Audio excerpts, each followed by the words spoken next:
আসসালামু আলাইকুম দর্শক, আশা করি সবাই ভালো আছেন। আলহামদুলিল্লাহ, আপনার দয়া আমি খুব ভালো আছি। আমি আইয়ুব খান, ভাই বোন ফার্ম হাউস, মুলাদি উপজেলা, বরিশাল। এই হলো আমার চাষকৃত আমেরিকান 5G গুয়াতেমালা হাইব্রিড ঘাস, সেই সাথে ইন্দোনেশিয়ান স্মার্ট নেপিয়া। দেখেন, আমি এখানে আজকে 39-40 দিন হবে এই ইন্দোনেশিয়ান স্মার্ট নেপিয়া চাষ করছি। পাশাপাশি এই আমেরিকান 5G গুয়াতেমালা হাইব্রিড চাষ করছি 100% বালুতে। দেখেন, জার্মিনেশন চলে আসছে এবং ওই যে ক্যামেরার মাথায় দেখা যায় একটা জার্মিনেশন আসছে, তো এই সিরিয়ালেই আসছে। তো এই গুয়াতেমালা ঘাসটা জার্মিনেশন আসতে খুব রেড হয়। দেখেন, আমি চাষ করছি, এই যে সামান্য পরিমাণ বের করে রাখছি। এটা 2 গিটের কাটিং ছিল, 1 গিট বের হয়ে আসছে, আর 1 গিট হয় নাই। আবার আপনাদের ইতিপূর্বে বলছি, এই ঘাসে ইউরিয়া সার প্রয়োগ করা যায়, খুব কম করতে হয়। আমি যখন এখানে আজকে 3 দিন আগে সার প্রয়োগ করছি, দেখেন একটা দানা এই যে ঘাসটার এখানে পড়ছে, দেখেন ঘাসটা পোড়ার মতো অবস্থা হয়ে গেছে।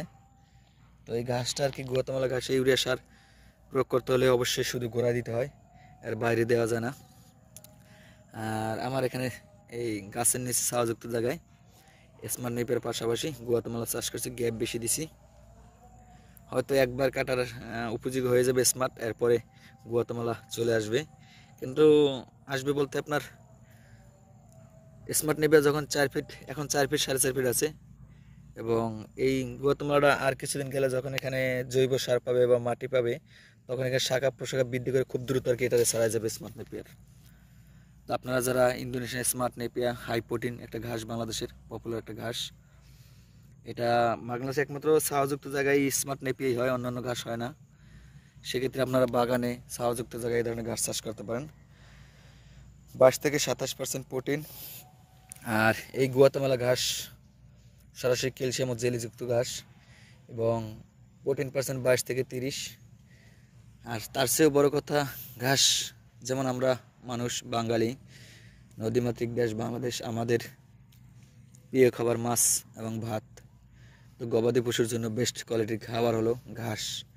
আপনার প্রোটিন কি আছে না আছে এটা ম্যাটার না, এটা মেন কথা না। বাস্তব কথা হলো যে গরুর খাদ্য ঘাস। তো সেক্ষেত্রে আপনারা এই ইন্দোনেশিয়ান স্মার্ট নেপিয়া, গুয়াতেমালা হাইব্রিড ঘাস এবং জারাওয়ান উঁচু জমিতে চাষ করতে পারেন। তার পাশাপাশি পানির জমির জন্য আজীবন যে ঘাসটা আছে, তাহলে গিয়া জার্মান হোয়াইট হাইব্রিড, সেই ঘাসটাও চাষ করতে পারেন। আমি এখানে চাষ করছি, মানে শুরুতে বাগান যেহেতু, জমিটা 3টে চাষ দিয়ে 4-5 দিন ফালা রাখছিলাম। এরপরে শতাংশতে আধা কেজি করে পটাশ সার ব্যবহার করছি, এবং আধা কেজি আর কি ইউরিয়া 250 গ্রাম, এবং মাইটার সার 250 গ্রাম, এই আধা কেজি মোট 1 কেজি করে সার প্রয়োগ করছি। সার প্রয়োগ করার পরে যে পাশে 3 ফিট গ্যাপ দিয়ে এরপর ঘাসটা চাষ করছি স্মার্ট নেপিয়া, পাশাপাশি এই মাঝখানে গুয়াতেমালা ঘাস চাষ করছি। তো আপনারা এইভাবে চাষ করতে পারেন। এরপরে আর কি আমি আপনার ঘাসটা যখন মোটামুটি জার্মিনেশন আসছে 10 দিন না 12 দিনের মাথায়, মাটির উর্বরতা ঠিক করার জন্য আমি এখানে থিওবিট, ম্যাগমা, গ্রোজিং, এরপর জিঙ্ক সালফেট, এই সারগুলো 33 শতকে 1 কেজি করে ব্যবহার করতে হয়। সেক্ষেত্রে আমি আর কি একটু বেশি ব্যবহার করছি, কারণ আমার দ্রুত ফলন দরকার, এবং কাটিং যেহেতু তৈরি করি, কাটিংয়ের মান ভালো দরকার, এইসব বিবেচনা করে আর কি ব্যবহার করছিলাম বেশি। তাতে দেখতেছি আমার ঘাসগুলো খুব দ্রুত আর কি বৃদ্ধি পেয়েছে, কোয়ালিটিফুল ঘাস আসতেছে, আগাছাও কম আছে। তো আপনারা কি এই ধরনের পদ্ধতিগুলো যদি অবলম্বন করেন, তাহলে আর কি সর্বোচ্চ ফলন পাবেন। তো এই গুয়াতেমালা ঘাস চাষ করলে অবশ্যই আপনাদের খুব ধৈর্য ধরতে হবে। যদি একবার জার্মিনেশন আসতে পারে আর একবার হইতে পারেন, তাহলে অন্য ঘাসের প্রতি আর আপনি ঝুঁকবেন না।